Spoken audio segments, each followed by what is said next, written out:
Hi everybody, it's Belinda from Chateau Mareuil, and we're sitting in the salon here at the chateau. Misty's sat next to me. She's got her head hidden under the pillow. But I have a guest with me today, and this is Bev, who's not got her head hidden under a pillow, although she said she'd quite like to. So this is Bev Harris, everybody. And Bev is a neighbour of ours, well, not an immediate neighbour, but lives quite close by with her husband Ian. And we're here today because Bev has just written and had published her first novel, everybody, which is amazing. So congratulations, Bev. Thank you. So I've got some questions for you today because I'm fascinated. So actually, I'm halfway through the book. So I haven't read the whole thing, so I don't want to know all the finer details because honestly, I've got to such an exciting point, I really don't want to know anymore. Would you describe it as a murder mystery? Yes, supernatural murder mystery. A supernatural murder mystery. So what inspired you to write this book? Have you always had this story inside of you? Yeah, you'd have to go back about 2 decades when I started thinking about it. I couldn't really tell you now what inspired me, just to say that the story stayed with me. Wow. But because I was working full time, had a child, had a house to look after, I just never had time to write it. But the story's been playing in your head? Yep, they've never all left this me. The time? characters, they kind of move into your head and they kind of stay there. They disappear into the background for years on end, but they kept coming back, usually in dreams. Oh my goodness. And then when COVID happened, suddenly, we were all in lockdown, had lots of time. I found myself quite intimidated by the whole confinement thing in France and feeling very isolated and alone and a bit scared. And Ian, my husband, suggested, why don't you distract yourself and write that story that you've always talked about? And that's basically what I did. I sat down one day and I literally sat down for 2.5 months every day. 2.5 months? Yeah. Full time? Yep. Yeah. Gosh, that's a long time. About 7 or 8 hours a day, every day. Yeah. Mm-hmm. So, I think we should ask Bev a bit more about herself now, don't you, everybody? So, we've launched straight into hearing about the book, but it will be very interesting to hear about the author. So, tell us a bit about your life and what's brought you to this place now. Well, I was born and brought up in Edinburgh. I lived there, Edinburgh and Musselburgh, until I was about middle to late 40s. Met my husband in Scotland, though he is an Englishman. Don't hold that against him. Oh no. You won't. And he invited me to join him to set up a home, and we settled in Somerset in England. And we chose Somerset because we both had nice holidays there when we were kids, and we thought, let's give it a go. We moved in together, set up a business together. Everything went well, but we fancied a change, so we sold up the business and moved over to France about 4 years ago. And that's how we've been here ever we since, met and Bev that's and how we Ian, met. because clearly we don't live that far away from one another, and I think we probably met in the local bar. So she with a Yes, with a drink we in met front of her. in the Cheers. local bar.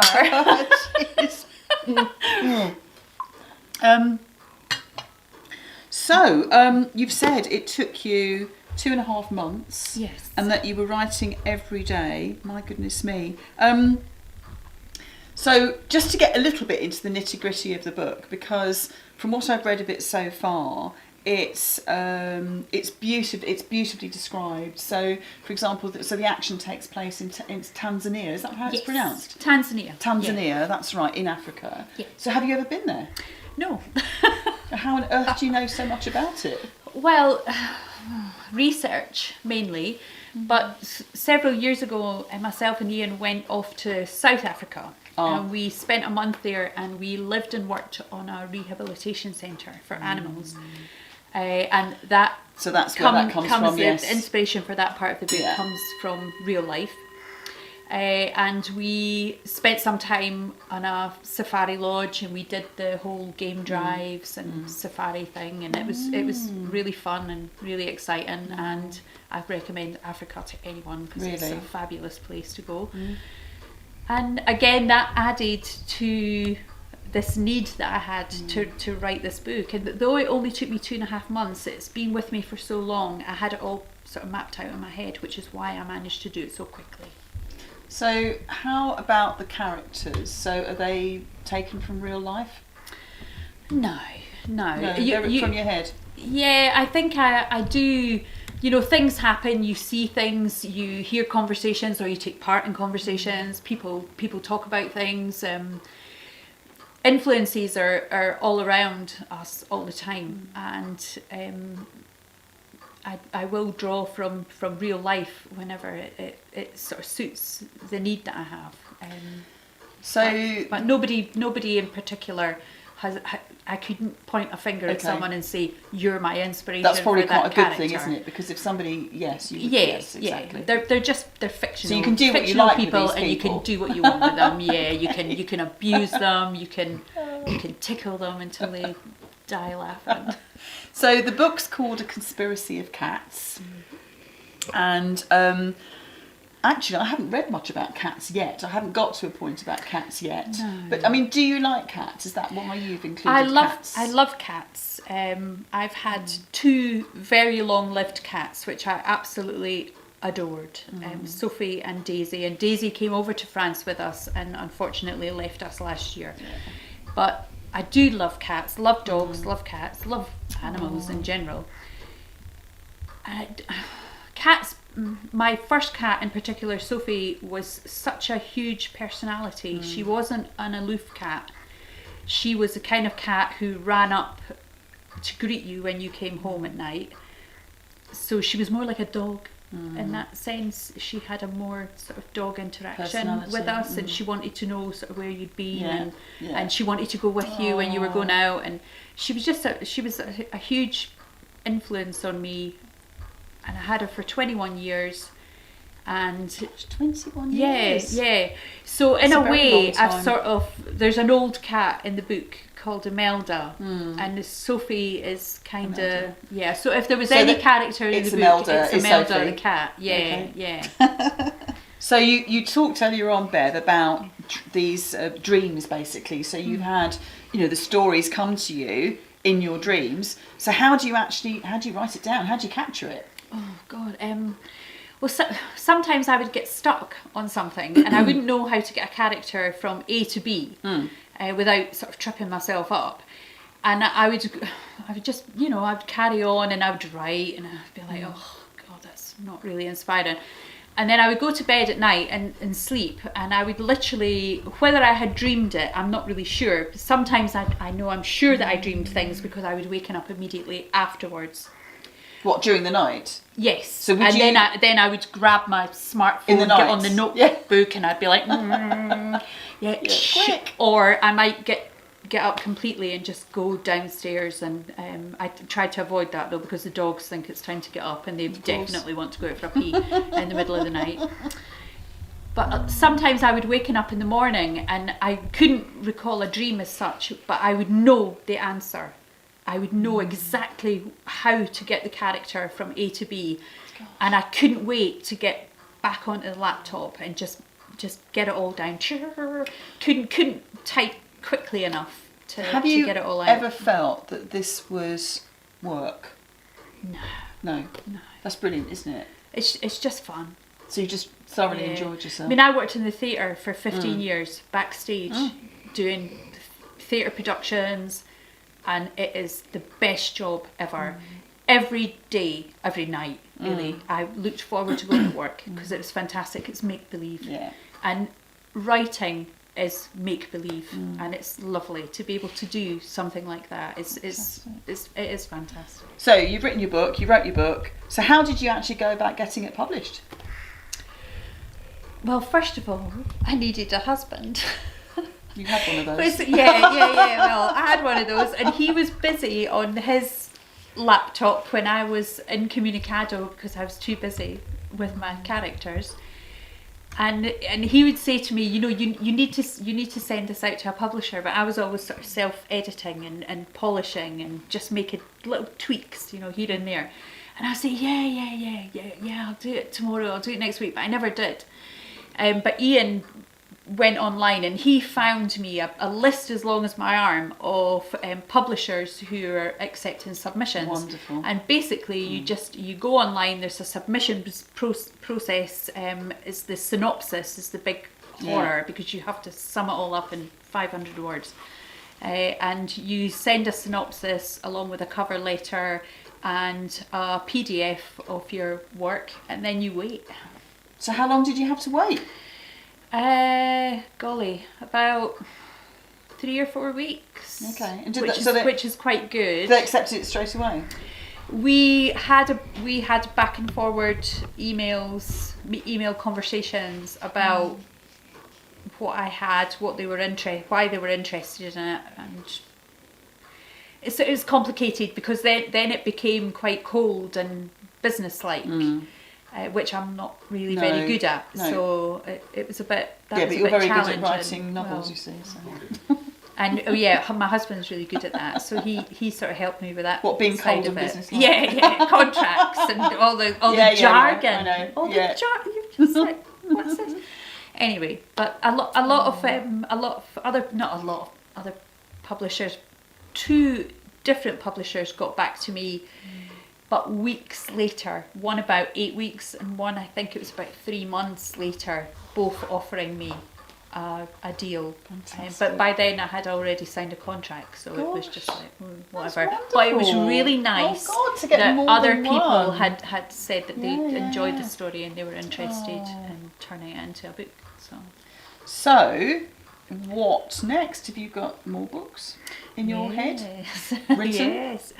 I have what I hope will be my second book, Making Sacrifices, is at an advanced stage but not ready to submit. Is it anything connected with Conspiracy of Cats, or is it no, standalone? it's completely different. It's set in Edinburgh this time. Conspiracy is set it has its roots in Edinburgh, but the main story is in Africa. This one is kind of split mostly in Edinburgh, I would say, but a good portion of the story is on Exmoor in Devon.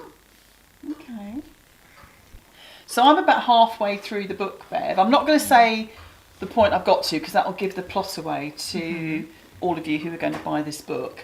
And honestly, it's really fantastic. It's had me riveted. I'm so busy, honestly, and I'm reading it off a screen, to be honest, at the moment, which isn't the easiest. Not ideal. So I can't curl up in bed with it. I've got to sit at my desk and read, and I'm riveted to it. But I've just got to this point, and I've just told Bev off camera the point I'm at. Tell me what I've got to expect. Well, I would like to know, first of all, if you found any of it amusing in any way. Yes, it's quite light. I find a lot of it quite light-hearted up until now. Yeah, because I imagine when I'm writing it, that it is quite... It's quite a nice read, make actually. You sort of titter quite nice. inside. And it's beautifully described. That's the other thing I meant to say to you. So, for example, there's this beautiful... the plot is set in called the White House, isn't it? In Tanzania. And it's so beautifully described that you just want to go and visit this house and see the flowers and all the little monkeys and birds and flying insects, and it's fabulous. So, so I have found it quite light up until now. But that's good, because that's what I was aiming for. Okay. Because even though it's a supernatural murder mystery, so there's people are going to die. People have died already. They died already, I think. Yeah, Ooh. it's I think you'll know that as soon as you start reading it. There should be a few laughs because life is like that. It's not always, especially for us Brits. Yeah. We tend to laugh in the face of horror. Yeah, we do.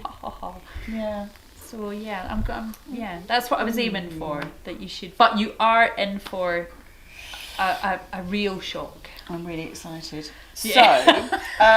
So, we'll see how you feel about it. No, I really am. Cheers. We'll have another little sip just to lubricate our tonsils, ladies and gentlemen, boys and girls. Yes, welcome to France. This is what we do. So, why are you writing under a pseudonym, Bev?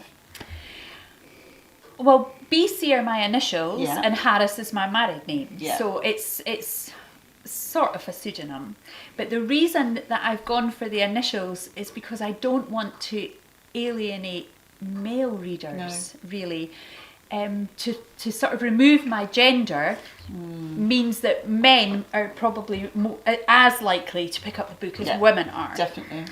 I'm not a romantic person. I don't have a romantic bone in my body, really. Maybe no love occasionally. stories in the offing? No.